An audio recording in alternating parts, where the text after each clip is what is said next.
안녕하세요. 아메리츠 에셋의 대표 어드바이저라는 켄 최라고 합니다. 오늘 2022년 2월 22일자 주간 경제 동향을 시작하도록 하겠습니다.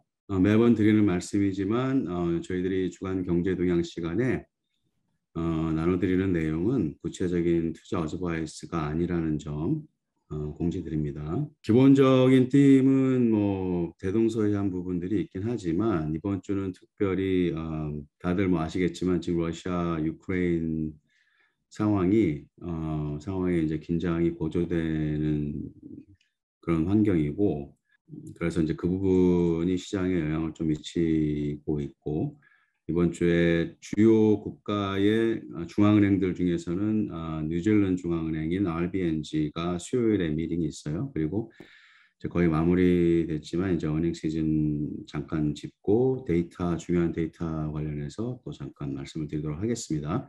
그렇게 큰 많은 뉴스는 없는 상황이고, 이번 주는 아마도 러시아하고 유크레인 그 상황이 마켓을 움직이는 가장 중요한 헤드라인이 아닌가 이렇게 생각이 들고 있습니다. 지금 뭐 상황은 뉴스를 통해서 뭐 다들 뭐 아시겠지만 뭐 트룹들이 그 보도 지역에 이제 집결이 됐던 상태고, 아마 이스트 노던 코너에 러시안 트룹이 들어간 것 같아요, 유크레인 쪽에. 그래서 미국 쪽에서는 이것을 뭐 인베이전이라는 말을 잘 안 썼는데 인베이전으로 규정을 한다라는 뉴스를 오늘 접한 것 같아요, 오전에.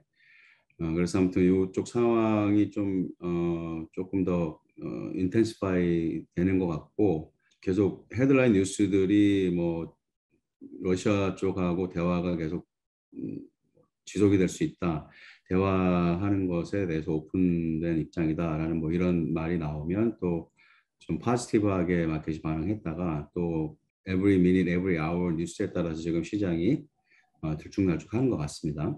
그래서 이 부분은 어쩔 수 없이 이번 주나 이제 단기적으로는 아마 가장 좀 임팩트가 큰 그런 뉴스일 것 같아요. 그래서 이 부분 좀 주목해서 보셔야 될 것 같은데, 결과적으로는 이쪽 상황이 이제 긴장이 계속 높아지는 쪽으로 가고, 그렇게 되면은 지금까지 사실은 그런 이유 때문에 소위 얘기하는 세이프 헤븐 에셋이라는 것들에 대한 바잉이 좀 많았어요. 리스크가 높아지기 때문에.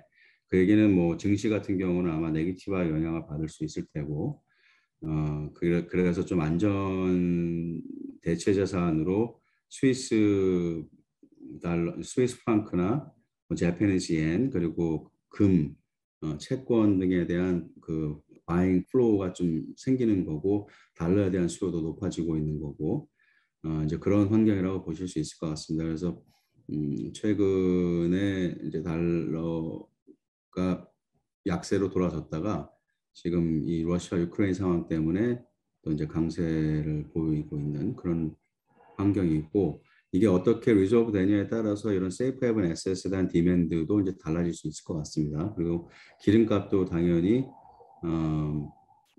텐션이 높아질수록 이제 계속 상승세를 유지할 수도 있고, 지금 오늘은 약간 셋백이 있었던 것 같은데, 그래서 이 뉴스 관련돼서, 그리고 소위 얘기하는 세이프 헤븐 에셋의 움직임과 관련해서 아마 시장이 주목하고 있지 않을까 이렇게 생각이 됩니다.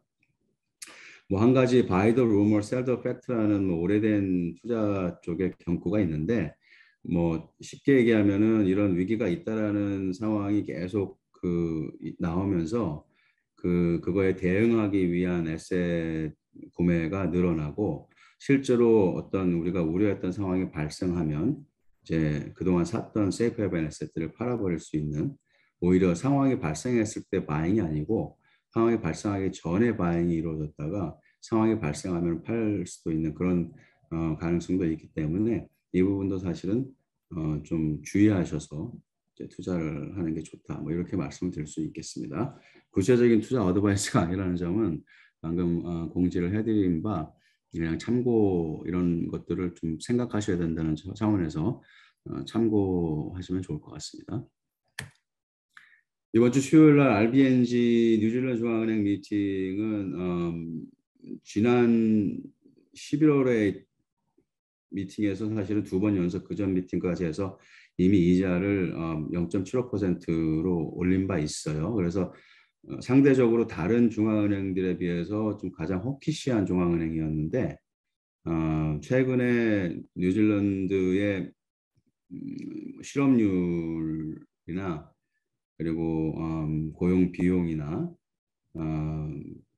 인플레이션 이런 것들이 전반적으로 경기가 활기를 띠고 있는 것들을 반영하는 넘버들로 나왔어요. 다 잘 나왔어요. 언임플로이먼은 떨어졌고 레이버 코스트는 올라갔고 인플레이션도 올라갔고 그래서 아마도 추가적인 금리 인상 가능성이 있다라고 보고 있고 예상하기는 25 베이시스 포인트를 인상을 해서 그러니까 1%대로 뉴질랜드 쪽은 올라갈 것으로 예상이 되고 있습니다. 뉴질랜드는 뭐 특별히 우리랑 직접적인 관련은 없다고 생각할 수 있지만 뭐 전반적인 이 인플레이션 상황에 대한 대응 트렌드를 각국의 주요 중앙은행들의 트렌드를 본다는 차원에서 말씀을 드렸습니다.